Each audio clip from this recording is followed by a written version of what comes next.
Hi, hey, hello, I am Unit CI, and this is behind the music, behind the lyrics, behind the scenes, behind me. Um, Today we're talking about Late Night Vampire, which is a beautiful song that I worked with Anthony Galatis over on Uptown Studios in London during COVID to create after being inspired by the chords of the great Linda Perry and Grace Slick and their song Knock Me Out, based on addiction and being unable to get satisfaction. Um, and it's interesting because I've spoken to several people about this song, and a lot of the times they thought that perhaps I was the vampire. I don't know. Somewhere in there that it got confused. I don't know. But it definitely is talking about someone else. And when I say talking about someone else, I'm talking about um, girls was my weakness, man. Okay, then it's talking about the hardest drug to kick, and that is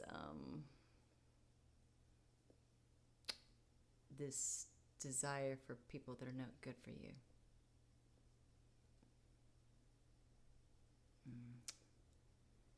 Because it took a long time for me to realize my own self-worth. Hence the original Denial and Debauchery CD that no longer exists.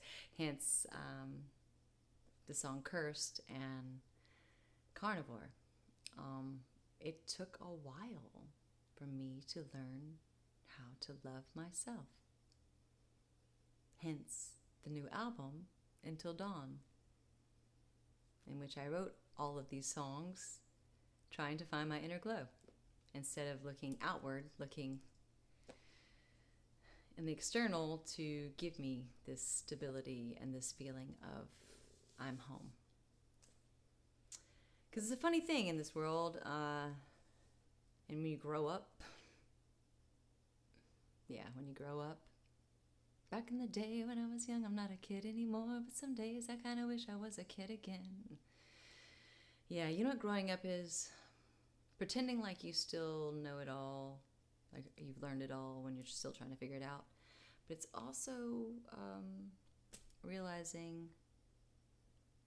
that it's okay to doubt someone, that trust is earned, that not everyone out there is looking out for your best interests. My sister and I were having this conversation, and she's 10 years sober. I'm so proud of you, if you're listening, Millie. And someone who has turned her life around, tenfold in those 10 years, and survived just as much as I, if not more, because her route took her into a place that had absolutely no support for a very long time. And then being a daughter of a father who was incredibly addicted, and while it hurt and I missed him and I yearned for him my whole life, when I met him the first couple of times, I realized that it was a real gift, him leaving, despite the fact that he left, and my mother ended up marrying again and again, and sometimes to really bad people, pedophiles, and if I'm going to be exact. Pedophiles that taught me the piano the first time, but then I blocked out because obviously I'm relearning it now, again in my adult life, after those scars have healed and I've worked through that. Anyways, I digress. Late Night Vampire was based on this fact that I had no boundaries, and I did not know or realize that trust was earned, and I did not take that into account when I would let certain people through my door of my house, my sanctuary, my home, my body, my being, my energy, in which they all fed. And for a very long time, I felt good in feeding them. Does that make me a masochist? I don't know. No, I don't think so.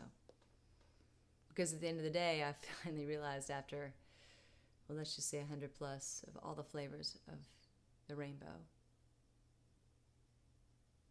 I then knew exactly what I wanted. And that was for the time being to be absolutely alone.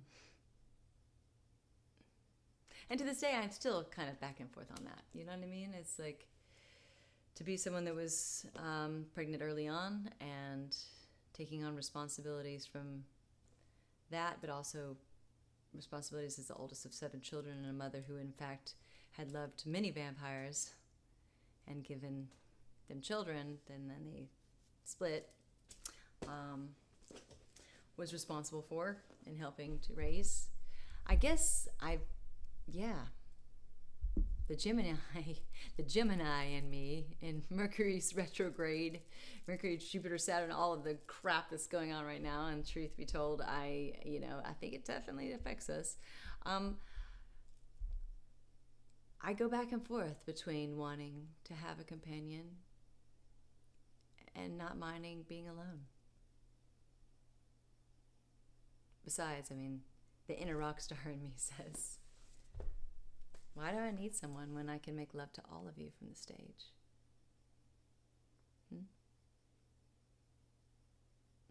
When I can make babies with incredible musicians and producers that will outlive us all for many, many, many days on and on and on, if they're really good songs. So yeah, Late Night Vampire for me is not necessarily an addiction to drugs or alcohol or pills or whatever, but it was to filling the hole within by filling it with men, if you get my drift. So there you have it. The behind the scenes, behind the music, behind the lyrics, behind me. I am Unit CI. Thanks for tuning in again, and I hope to see you on the flip side. Until then, love and gratitude to you.